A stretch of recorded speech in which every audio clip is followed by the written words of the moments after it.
Coming up on this edition of NFL Daily by Chat Sports, we're going to take an inside look at our Seahawks Today channel, where yours truly took a moment to break down the Seattle Seahawks coaching search with the most likely candidates to replace Pete Carroll in Seattle. We'll break that down for you coming up on this edition of NFL Daily.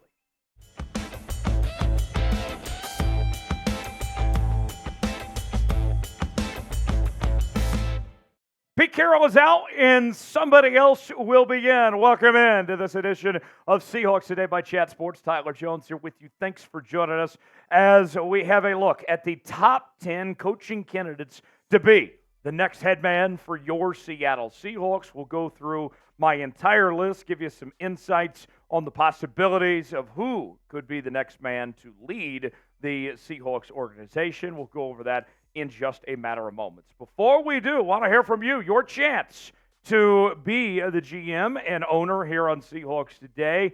You tell me, who should be the next head coach of the Seattle Seahawks, replace Pete Carroll? Weigh in the comments section. Give us a name below of who comes to mind, who you'd like to see be the next head coach.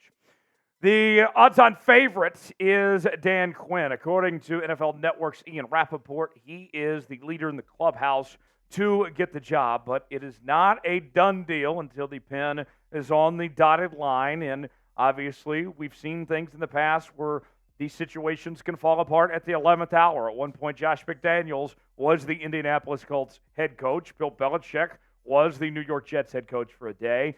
Everything points to Dan Quinn getting this job, but let's tell you more. Quinn was the former head coach of the Atlanta Falcons, led the Falcons to the Super Bowl, where they lost to the New England Patriots, the infamous 28-3 game.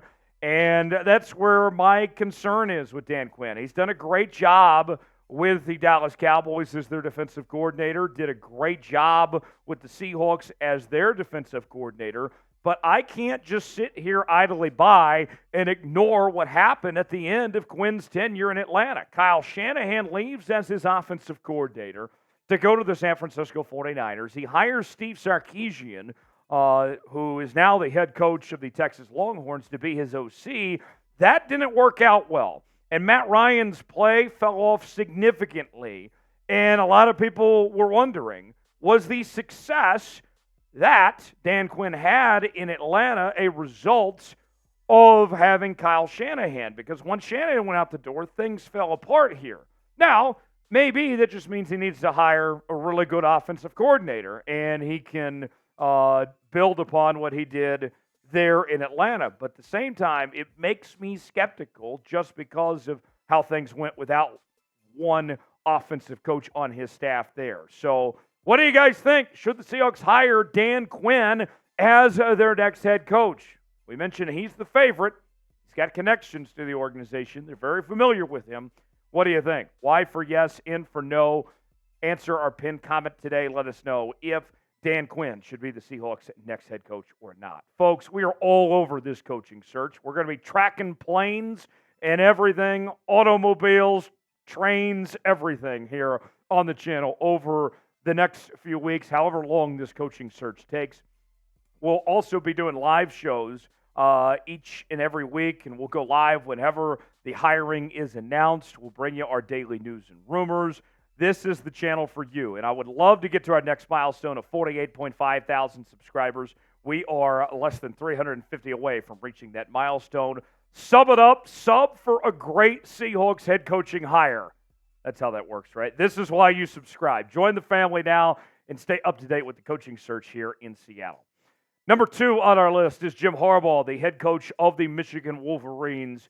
And if it were up to me, if I were in charge of this coaching search, this would be who my first phone call would go to, would be the Michigan Wolverines head coach, who has done an outstanding job. He's been a winner everywhere he's been, whether it was the University of San Diego, then to Stanford with Andrew Luck and company, then to the San Francisco 49ers, and now just this past week, winning his first ever title, a national championship with the Wolverines this year.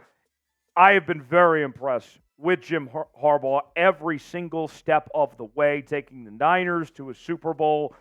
He's done it great. And he's an offensive mind, too. Although we see Jim Harbaugh teams love to run the football and be physical, Jim Harbaugh knows offense. And he knows how to develop and train quarterbacks. We've seen that time and time again with Jim Harbaugh, from the likes of Alex Smith to Colin Kaepernick to J.J. McCarthy. The list goes on and on. Andrew Luck, we mentioned.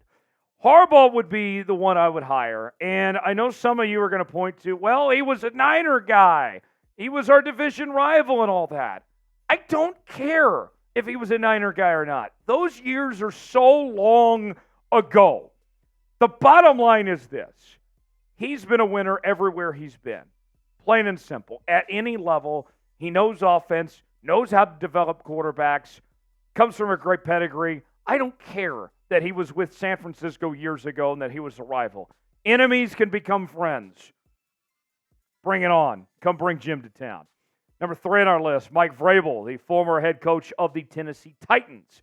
And I got to tell you, I'm a huge fan of Mike Vrabel. I thought that he got screwed by the Tennessee Titans getting fired from that job, that it was a result of the mismanagement there with that Titans organization, with their ownership and their GM continuing to make bad decision after bad decision.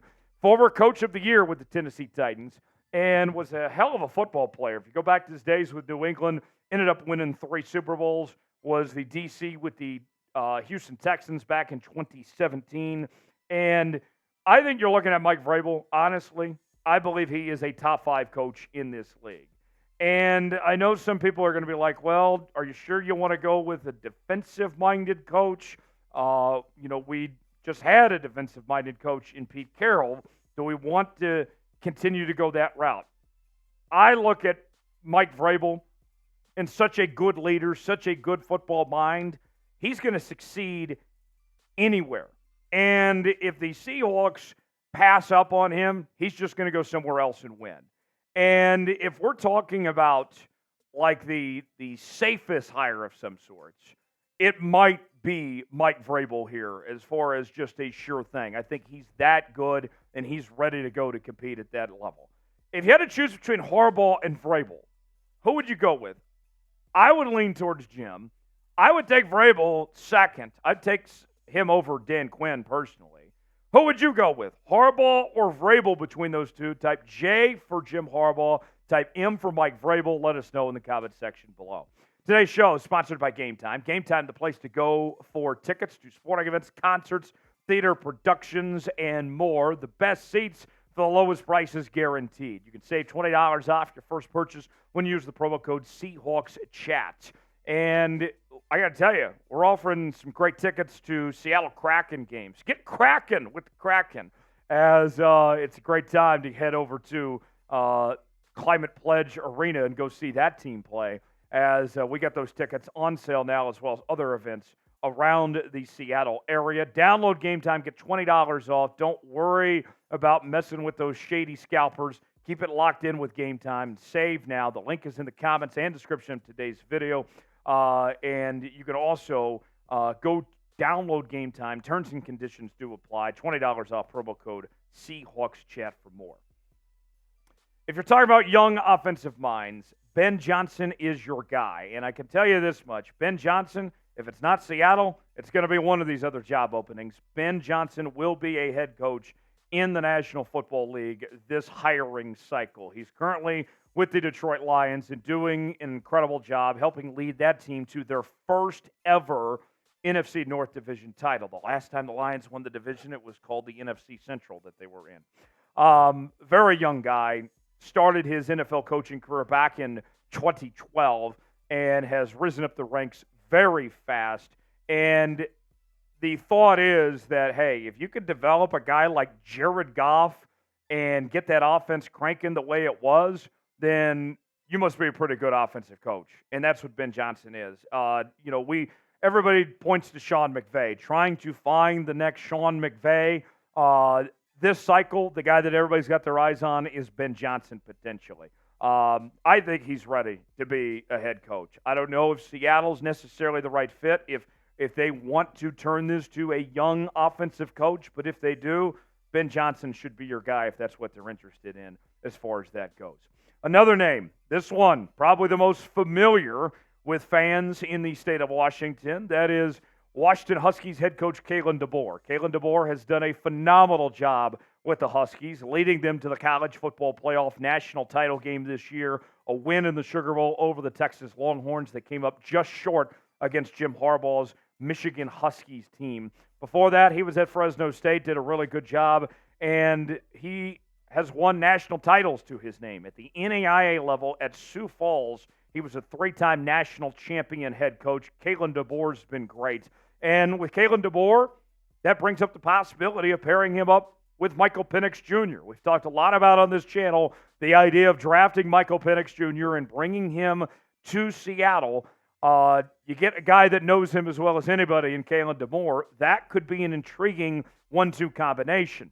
The thing that's going to hurt Kalen DeBoer's chances, although he's going to be a fan favorite and would be immediately loved, is the lack of NFL experience. He's never been around an NFL organization before. He's only coached at those college levels. Not saying he couldn't make the transition, but that's going to be a mark against him of not having those NFL ties there. But he's already got a good thing going with the Washington Huskies. If you're the Seahawks and you're a Washington fan in a perfect world, DeBoer stays at Washington. They continue to roll and do great things in the Big Ten, and the Seahawks hire a great coach, and both programs are rolling. I think that's what you would really want. You don't want to hurt one thing to help another, but we'll see what the Seahawks do.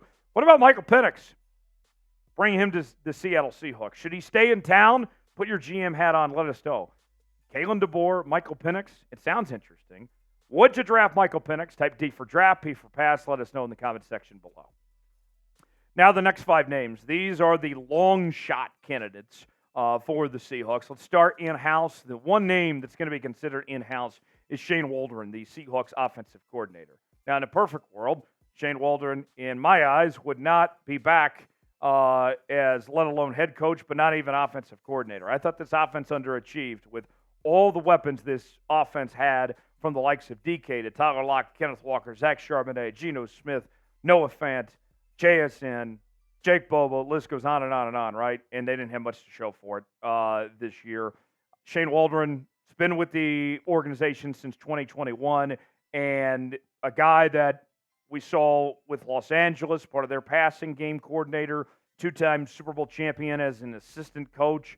I don't think Waldron's ready to be a head coach. And the number one reason I would point to, if we were to put kind of a cap on all this for Shane Waldron, is that this year not only did they underachieve offensively, they never established an identity with their offense. They told us they wanted to be a run-first team. They never were a run-first team. And as OC, if you can't establish an identity, why would I trust you as a head coach to establish an identity for the entire team?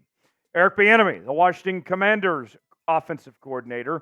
Ron Rivera is out as their head coach. Bieniemy taking calls, trying to see if he can get a head coaching job or if he's going to end up being an OC once again. Did a great job in Kansas City as their offensive coordinator, shared play calling duties with Andy Reid there, helped that team get to 2 Super Bowls. Goes to Washington this year. They got off to a really good start offensively, but that offense kind of fell apart down the stretch. Sam Howell didn't look like the same quarterback he was. That team went the wrong direction. I would love to see Bieniemy be the Seahawks OC. And I look at Eric Bieniemy. This is somebody that is the adult in the room. Think about the Kansas City Chiefs right now and all the problems that the Chiefs are going through for a team that's coming off a Super Bowl win. That offense is missing that adult in the room. Eric Bieniemy's not a player's coach. He will get in your face. He will yell at you. He will chew you out. And that doesn't always go well. We saw him go back and forth, a lot of head banging with Patrick Mahomes over the years. Coming off a year where they only won 4 games in Washington and that offense faded, that doesn't convince me to make him a head coach. And that's not even diving into the legal issues in the past for Eric Bieniemy. I'll take him as my OC, but I'd be hesitant to make him head coach. A few more names here for you. Mike McDonald, the DC of the Baltimore Ravens. He is going to be a name to watch for a number of jobs, as the Ravens have the number 1 seed in the AFC and the best opponent's points per game defense in the NFL this year. McDonald's done a great job. Was previously at Michigan with Jim Harbaugh. I got to tell you, I really like what Mike Macdonald's done. And the opposite could be said about him, comparably speaking to Shane Waldren. They have an identity in Baltimore with what Mike Macdonald has done, how physical that defense is, the way we've seen Roquan Smith turn into one of the best inside linebackers in the league, Patrick Queen playing at a Pro Bowl level now. Credit where credit's due. Mike Macdonald really got that defense cooking, and he's going to be probably the most likely defensive coordinator to get a head coaching job this cycle. Now, with the coaching change marks the end of an era in Seattle, and I'll tell you what, I got nothing but positive things to say about Pete Carroll. Two things could be true at once. Yes, the Seahawks did need to move on and need a new voice to lead this organization, but we're still thankful for what Pete Carroll did for Seahawks football, delivering the best era of Seattle Seahawks football and bringing home a title. What's your favorite memory of the time of Pete Carroll had with this organization? Weigh in the comment section. Let us know what you think. A couple more names to get to. Let's go to Raheem Morris, the defensive coordinator for the Los Angeles Rams. And here's somebody that has head coaching experience. Previously was with the Tampa Bay Buccaneers, and that tenure did not go great as he had one 10-win season with that organization in a 3-year stretch. But when you look at what he's done as an assistant coach, he's got 2 Super Bowl titles to his credit there with the Rams and the Bucs, and has been one of the best defensive coordinators in football over the last few years. I like Raheem Morris. He's the guy for me that I think probably is more so a career defensive coordinator. That might be his best route, but nonetheless, he's going to be one that is, I think, close to a chance to get that second shot because of how well this has gone with this tenure here with the Rams as DC. Last but not least, another familiar name for Seahawks fans, Dave Canales, the offensive coordinator for the Tampa Bay Buccaneers, a longtime assistant under Pete Carroll in Seattle, as he was everything from QB coach to wide receivers coach, a number of roles from 2010 to 2022, and also was part of the Seahawks Super Bowl championship staff, and is credited with what we saw from Geno Smith this past year, where Geno took a huge step and threw 30 touchdowns last season. And then this past year, worked with Baker Mayfield and did a really good job. That team is in the postseason. They get to host a playoff game, and Canales is credited with the resurgence of both of those quarterbacks' careers with what he was able to do with both those guys. I'll say this, though. I haven't seen enough of a sample size after just 1 year of Canales as OC to say he's ready to be a head coach yet, but he's trending in the right direction there. So before we go, let's recap the replacement options for the Seahawks: Dan Quinn, Jim Harbaugh, Mike Vrabel, Ben Johnson, Kalen DeBoer, Shane Waldren, Eric Bieniemy, Mike Macdonald, Raheem Morris, and Dave Canales. Keep it locked in to Seahawks Today. We'll be all over the coaching search over the next several days. Subscribe now for free, and we'll see you next time.